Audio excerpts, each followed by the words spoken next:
살면서 단 하나의 말씀만 붙들 수 있다면 직장이 무너졌을 때, 병원에서 나쁜 소식을 들었을 때, 가족이 등을 돌렸을 때, 그 순간을 버티게 해준 단 세 구절이 있습니다. 창세기와 요한복음에 숨겨진 인생을 바꾸는 세 구절, 지금 함께 새기세요. 여러분, 오늘 이 질문 하나로 시작하겠습니다. 여러분의 인생에서 가장 힘들고 무너질 것 같았던 그 순간에 여러분을 붙들어준 말씀이 있으셨나요? 저에게는 있습니다.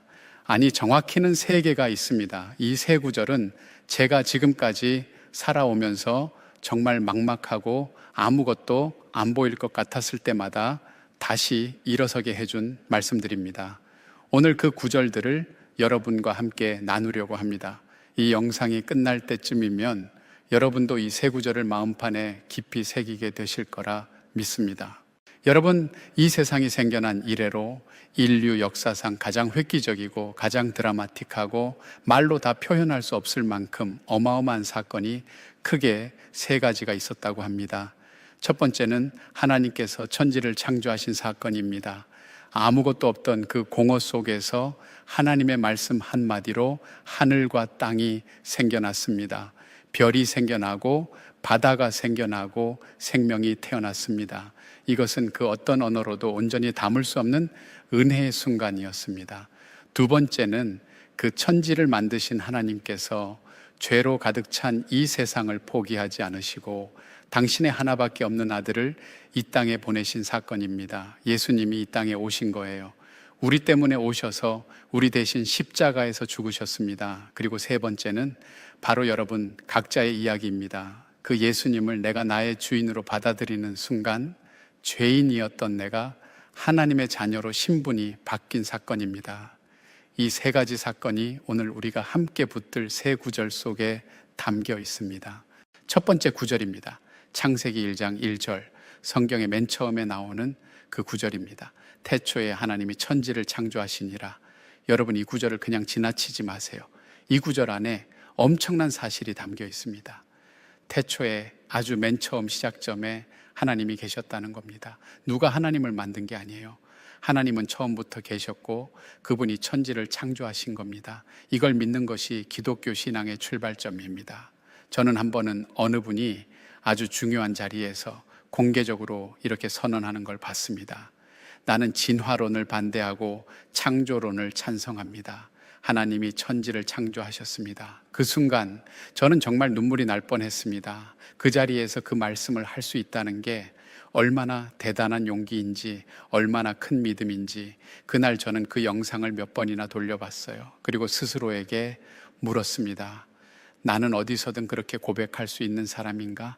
여러분, 천지를 창조하신 하나님, 그분이 오늘 여러분의 하나님이십니다.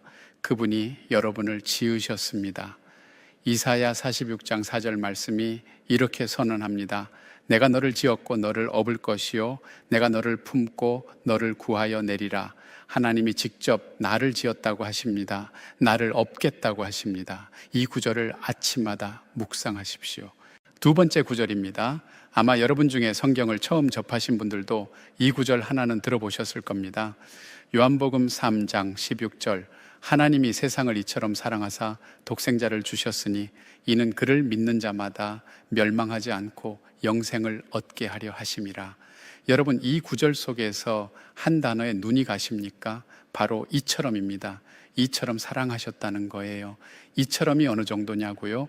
자기 아들을 내어주실 만큼입니다. 세상에 이런 사랑이 어디 있습니까?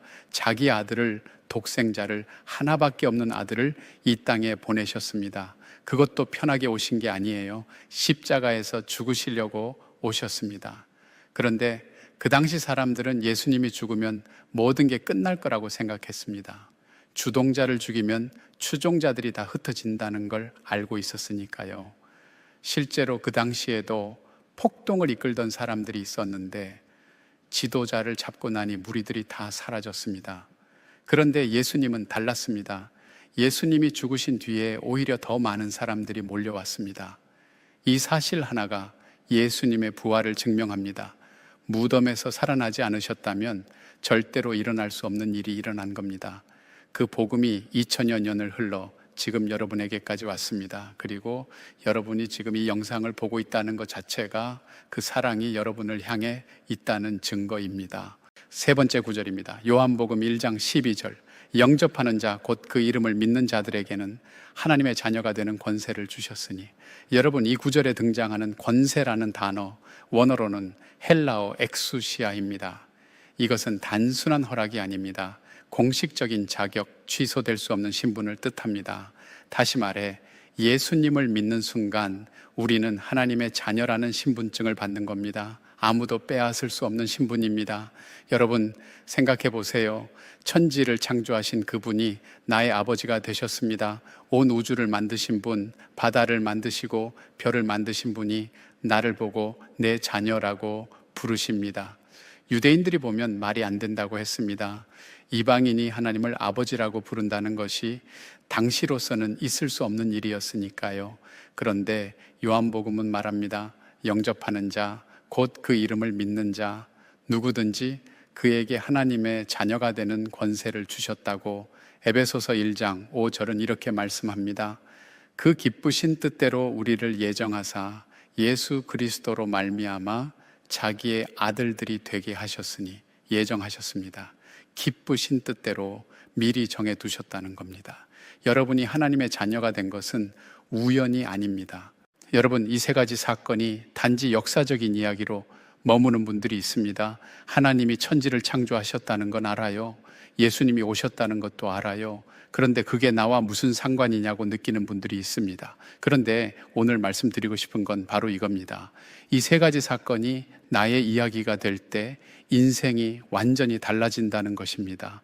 어느 집사님이 계셨는데 사업이 완전히 무너졌습니다. 빚이 산더미처럼 쌓였고 가족들도 등을 돌리기 시작했습니다. 그분이 새벽 4시에 교회 마루에 엎드려 울면서 이 구절을 외쳤다고 합니다.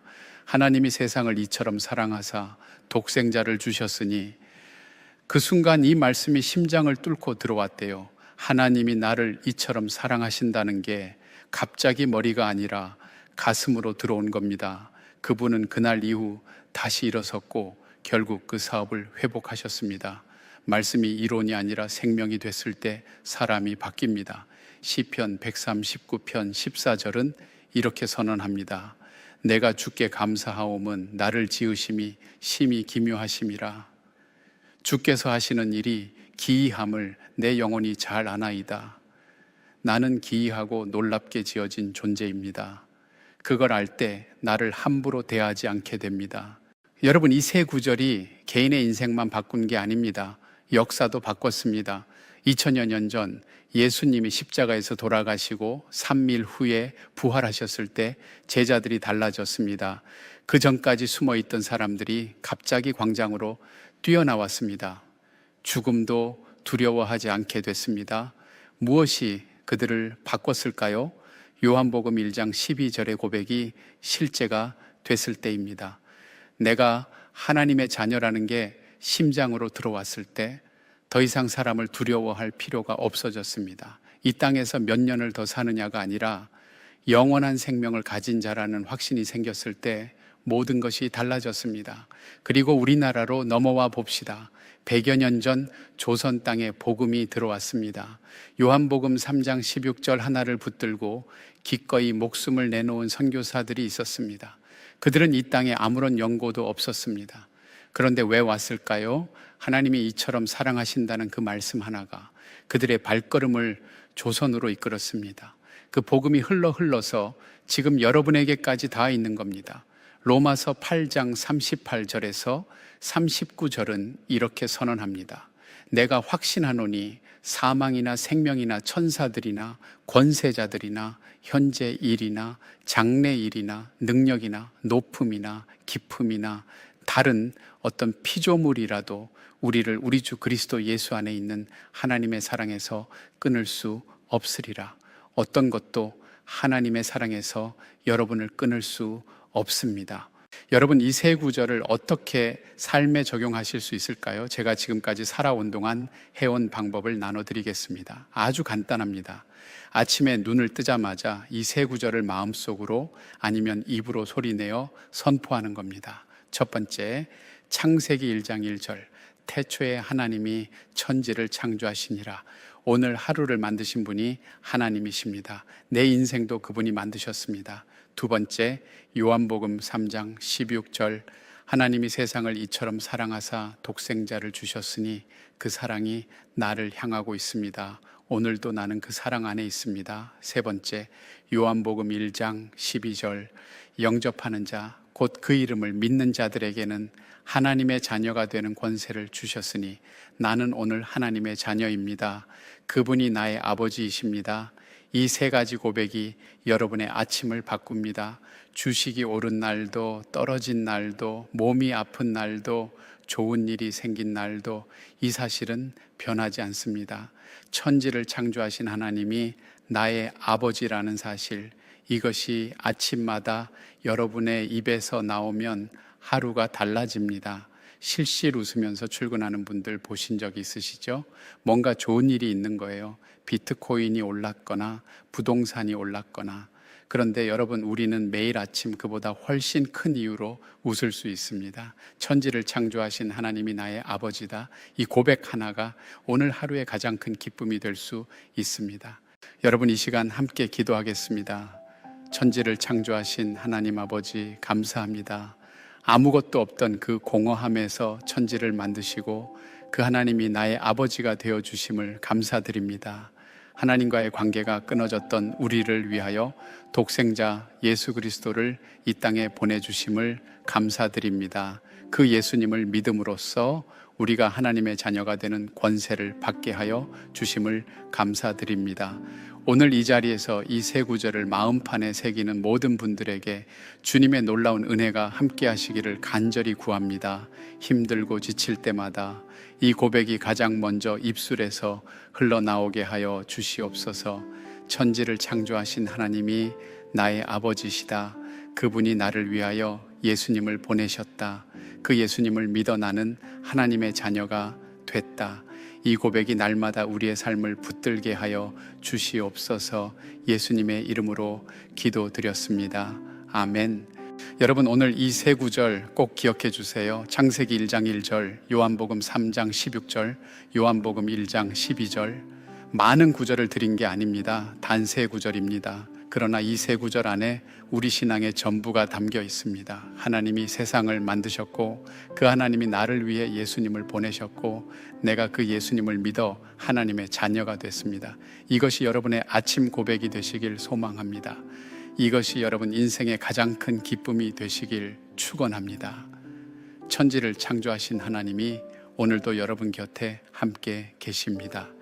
그 은혜 안에서 오늘 하루도 기쁨과 감사로 살아가시기를 진심으로 축원합니다.